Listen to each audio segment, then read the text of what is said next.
What is going on, guys? It is your boy YCHI Ninja, aka YCHI Gaming, coming at you with another Elden Ring video. And today I have the most broken PvP build in the whole entire game. And when I say broken, I know what I'm talking about. I'm level 270 and I have 215 hours played.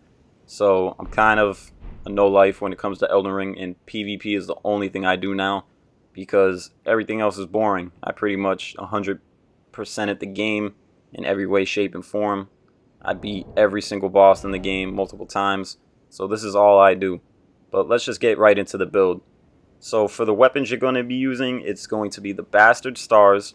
It's not as important as your secondary weapon, which is going to be the Moonveil Katana. The Bastard Star is more of a distraction, and you'll see what I'm talking about in a little bit. For the stats, you can just pause the video. Obviously, a lot of you guys aren't going to be my level, so what you want to focus on is Intelligence, Dexterity, Endurance, Mind, and Vigor. You kind of want to spread it out pretty much evenly, but for the most part, Intelligence and Dexterity is going to be your main stats that you want to spec, because that is where you're going to be getting your damage from, because the Moonveil Katana specs with Intelligence and Dexterity. So you want to focus on them. Obviously get up your health, get up your mind, because in PvP, well, at least dueling, you're not allowed to use flask. It's like the unwritten rule of dueling, so you don't want to be using flask, so you want your mind up so you're not needing to use your flask. But you also want your endurance high, because I like to use heavy armor for this build. I'm not a fan of looking stylish.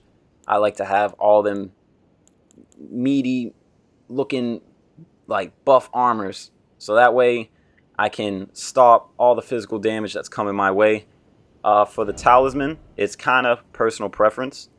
For the most part, I try to get something that stops magic damage, physical damage negation, and I have another one that gets my equip load up, and this one increases the damage of sorceries. So that's what you want to do. Armor doesn't matter. The weapons are the main thing for this build. Everything else you can kind of mix up yourself and do whatever you want. But I'm going to show you guys right now how to use this build. So what you want to do is you want to bow before you beat their ass. That is essential. You always got to do that in a duel.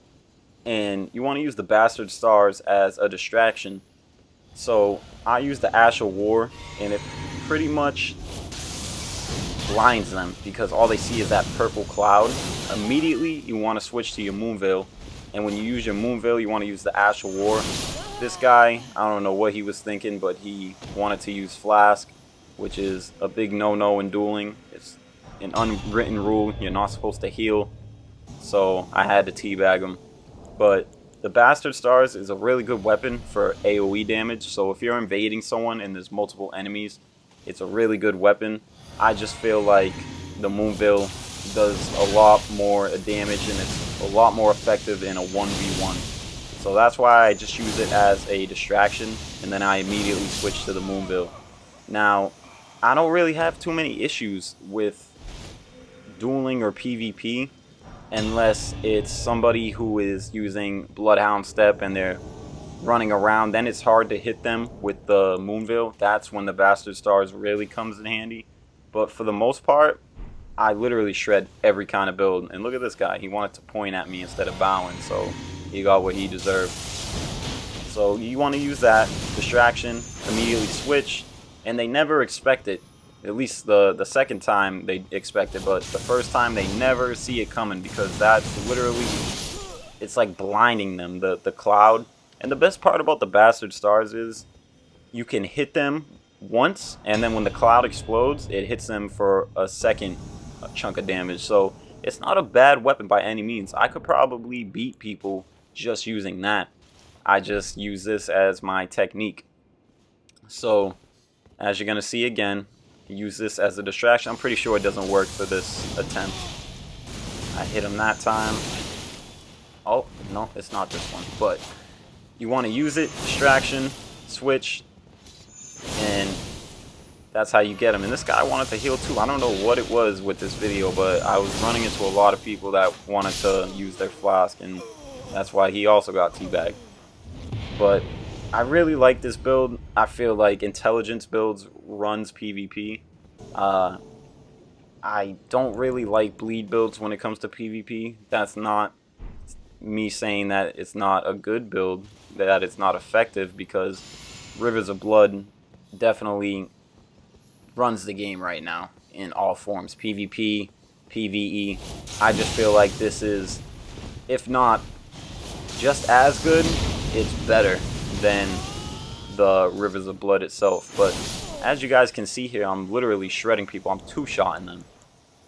Literally two-shotting them. This was a good guy, so I had to give him the little thing. But in this clip, you're going to see me invading someone, and I like to call these guys coochie men, because they just sit there at the first steps.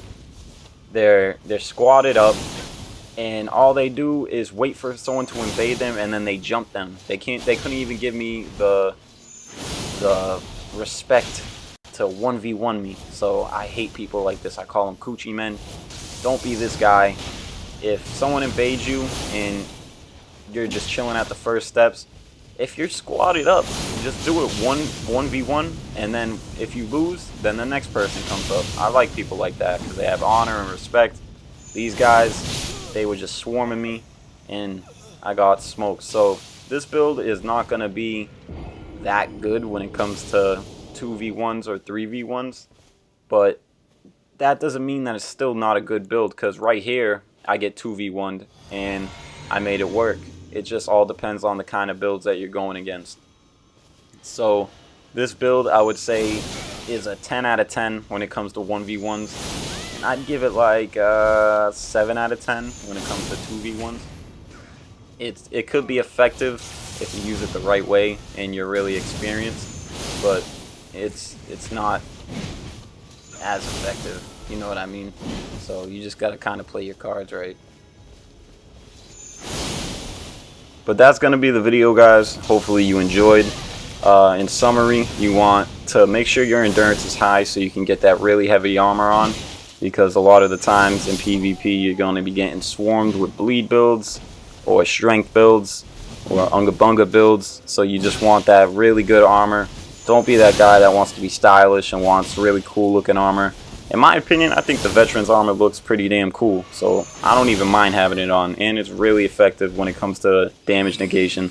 But hopefully you guys enjoyed the video. Oh, I also forgot to add, you can have a staff as a secondary. I don't really like using spells, but it is a good little touch if the Moonveil Katana is not being as effective as you like.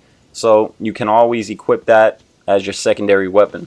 But hopefully you guys enjoyed the video. If you want more PvP builds like this one, make sure you comment, make sure you subscribe, leave a like, and I'll see you guys on the next video.